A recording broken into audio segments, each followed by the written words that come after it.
السلام السلام السلام السلام السلام السلام السلام السلام السلام. اعوذ باللہ من الشیطان الرجیم. بسم اللہ الرحمن الرحیم. عزیزان گرامی، آپ کی یہ چیز مشاہدے میں ہے کہ جب کوئی بھی مذہبی تہوار آنے لگتا ہے تو انسان اس کی تیاری کرتا ہے. جیسے عید آتی ہے تو انسان عید کی تیاری کرتا ہے، نیا لباس لیا جاتا ہے اور بہت ساری تیاری کی جاتی ہے. اسی طرح اور بہت سارے موقع ہیں کہ جب انسان اس تہوار کو وقت آتا ہے تو اس سے پہلے اس کی تیاری کرتا ہے. جب انسان بہت سارے چیزوں کی تہواروں کی تیاری کرتا ہے تو اسی طرح ہمیں یہ دیکھنا ہوگا کہ ائمہ ہدا، ہمارے ائمہ، جب رمضان آیا کرتا تھا تو آیا امام اس کی تیاری کیا کرتے تھے کہ نہیں، یا ائمہ کس طرح سے رمضان جب آیا کرتا تھا تو امام اس کا استقبال کیا کرتے تھے. عزیزان گرامی، چاند کو دیکھ کر دعا مانگنے کے لیے خاص طور پہ تاکید کی گئی ہے کہ جب رمضان کا چاند ہو تو خاص طور پر اسے دیکھا جائے اور دعا مانگی جائے. اور اتنی زیادہ تاکید ہے کہ جیسے واجب کا حکم آ جائے، بہت زیادہ تاکید کی گئی ہے. تو اس چاند کی اہمیت بہت زیادہ ہے. اور آپ دیکھیں گے کتاب صحیفہ سجادیہ کہ جو امام سید سجاد کی کتاب ہے، اس کتاب کی جو دعا نمبر 43 ہے، یعنی 43ویں دعا کے اندر جو امام نے اس دعا میں رؤیت ہلال یعنی چاند کو دیکھنے کے بعد جو دعا کی جاتی ہے، امام نے وہ دعا اس میں تلاوت کی ہے اور اپنے ماننے والوں کے لیے یہ سرمایہ امام نے چھوڑا ہے.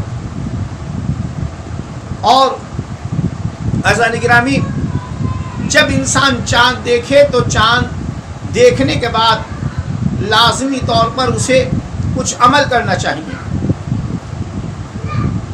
تو وہ چاند رات جسے کہا جاتا ہے، اس رات کو عمل کیا ہے؟ پہلے تو یہ ہے کہ انسان غسل کرے اس رات میں، یعنی نماز مغرب سے پہلے انسان کو چاہیے کہ غسل کیا جائے. وہ غسل کرے، جب چاند کو دیکھے تو اللہ کی بارگاہ میں دعا کرے. اور جب اللہ کی بارگاہ میں دعا کرے تو جتنا بھی ہو سکے انسان دعا میں ان چیزوں کو مانگے کہ جو روحانی چیزیں ہوا کرتی ہیں، جیسے اللہ کا عشق، رسول کا عشق، اپنی آخرت کے بارے میں، ان چیزوں کے بارے میں دعا مانگنی چاہیے. اس لیے کہ کائنات کی سب سے قیمتی ترین شے، ہر انسان چاہتا ہے کہ قیمتی شے کا تقاضا کیا جائے اللہ کی بارگاہ میں. تو سب سے قیمتی اللہ کی معرفت ہے، اس کے نبی کی، اہل بیت کی معرفت ہے. ان کی معرفت کا اللہ کی بارگاہ میں تقاضا کیا جائے. اور دوسری میں نے بتایا کہ عمل انسان کیا کرے. غسل کرنا ہے اس رات، آپ نے چاند دیکھ کر دعا مانگنی ہے. اور وہ دعا جو امام سید سجاد کی 43 دعا ہے صحیفہ سجادیہ میں، اس دعا کی تلاوت کریں. اور پھر اس کے بعد ایک عمل یہ ہے کہ انسان 21 بار سورہ انا انزلناہ فی لیلۃ القدر کی تلاوت کرے. اول اور آخر میں درود کی تلاوت کرے، اور درود کی تلاوت کرنے کے بعد 21 دفعہ انا انزلناہ فی لیلۃ القدر وما ادراک ما لیلۃ القدر، اس پوری سورہ کی تلاوت کرے. اور دعا تلاوت کرنے کے اول اور آخر میں درود پڑھے، اور پھر اپنے لیے دعا کرے، اپنے گھر والوں کے لیے، مومنوں کے لیے، زندہ مردہ مومنوں کے لیے. آپ یقین جانیں جب آپ یہ دعا مانگیں گے، 21 دفعہ سورہ قدر پڑھیں گے، تو جب یہ سورہ قدر کی تلاوت کریں گے تو اس کے سبب سے یہ ہوگا کہ آپ کی دعا اللہ کی بارگاہ میں قدر والی ہو جائے گی. کیونکہ آپ نے 21 دفعہ سورہ قدر کی تلاوت کی ہے تو آپ کی دعا اللہ کی بارگاہ میں قدر والی ہو جائے گی.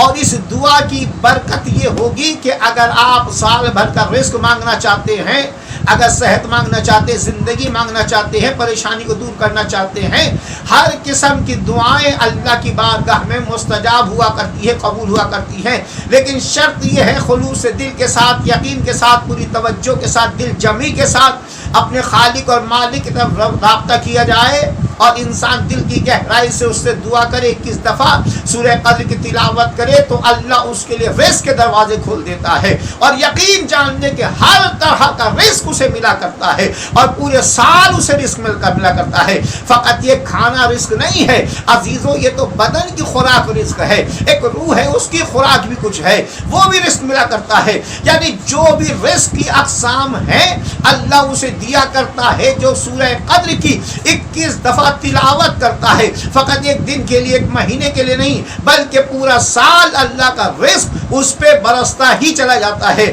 وہ اللہ کی رحمتوں میں نہاتا ہی چلا جاتا ہے۔ 21 دفعہ سورہ قدر کی تلاوت کریں، یہ دیکھیں آپ کو کیا کرے گا، یہ آپ کی دعاؤں کو مستجاب کر دے گا، آپ کی دعا قبول ہو جائے گی، پریشانی مصیبتیں آفتیں آپ کے گھروں سے دعا دور ہو جائیں گی۔ تو جب بھی رمضان کا چاند دیکھے 21 دفعہ سورہ قدر کی تلاوت کرنی ہے۔ پھر 4 رکعت نماز ہے کہ آپ کو 4 رکعت نماز ادا کرنی ہے، اور وہ 4 رکعت نماز اس طرح آپ نے ادا کرنی ہے کہ جب آپ نے مغرب کی نماز ادا کر لی، مغرب کی نماز ادا کرنے کے بعد آپ کہیں گے کہ 4 رکعت نماز پڑھ رہا ہوں میں رمضان کی اول شب کی قربتان الی اللہ۔